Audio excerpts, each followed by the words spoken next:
এটা এখন স্পষ্ট যে ভারত বাংলাদেশের স্বাধীনতা সার্বভৌমত্বের প্রকাশ্য শত্রু। ভারতের অবৈধ নাগরিকদের বাংলাদেশে পুষিনের চেষ্টা চলছে। মমতা বন্দ্যোপাধ্যায়ের বক্তব্যে স্পষ্ট প্রমাণ হয়ে গেছে যে এই হত্যাকাণ্ড সংঘটিত হয়েছে ভারতের প্রত্যক্ষ নির্দেশনায়। এখানে আর কোন লুকোচুরির ব্যাপার নাই। এটা এখন স্পষ্ট যে ভারত বাংলাদেশের স্বাধীনতা সার্বভৌমত্বের প্রকাশ্য শত্রু। অথচ বাংলাদেশের রাষ্ট্রযন্ত্রে অধিষ্ঠিত গুরুত্বপূর্ণ ব্যক্তিবর্গের মুখে শুনতে হয় যে তারা নাকি মমতার বক্তব্যকে গুরুত্বের সাথে দেখছে না। আপনি গুরুত্বের সাথে না দেখলেও বাংলাদেশের মাটি ও মানুষের সন্তানরা এই বক্তব্যে গুরুত্বের সাথে দেখছে এবং তারা মনে করছে মমতা বন্দ্যোপাধ্যায়ের মতো একজন গুরুত্বপূর্ণ ব্যক্তি, যিনি পশ্চিমবঙ্গের সাবেক মুখ্যমন্ত্রী ছিলেন, তার বক্তব্য কোনোভাবেই হালকা করে নেওয়ার সুযোগ নাই। এরপর তো উচিত ছিল বাংলাদেশের ভারতের সাথে সকল সম্পর্ক ছিন্ন করা। অথচ বাংলাদেশের পররাষ্ট্র মন্ত্রণালয়ের এইটুকু মেরুদণ্ড নাই।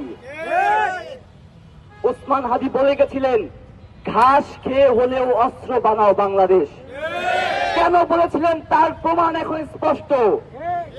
আমাদের সীমান্তে সীমান্তে দেখা যায় ভারতের অবৈধ নাগরিকদের বাংলাদেশে পুষিনের চেষ্টা চলছে। বাংলাদেশের বিজিবি এখন কিছুটা জবাব দেওয়ার চেষ্টা করছে, আমরা বিজিবিকে সাধুবাদ জানাই। আমরা 2008 পূর্ববর্তী বিজিবিকে দেখতে চাই, যারা ভারতের বিরুদ্ধে মেরুদণ্ড সোজা করে চোখে চোখ রেখে কথা বলবে। এই দেশের সাথে কারো কোনো দাদাগিরি চলবে না। আমরা আজকের বিক্ষোভ মিছিল থেকে স্পষ্টভাবে জানিয়ে দিতে চাই, ভারতের প্রত্যক্ষ নির্দেশনায় হত্যাকাণ্ড হয়েছে, এটা স্পষ্ট। কিন্তু আমরা জানতে চাই ভারত এই দেশের কোন গুরুত্বপূর্ণ ব্যক্তি কিংবা কোন গুরুত্বপূর্ণ সংস্থার প্রত্যক্ষ সহযোগিতায় এই হত্যাকাণ্ড সংঘটিত করেছে।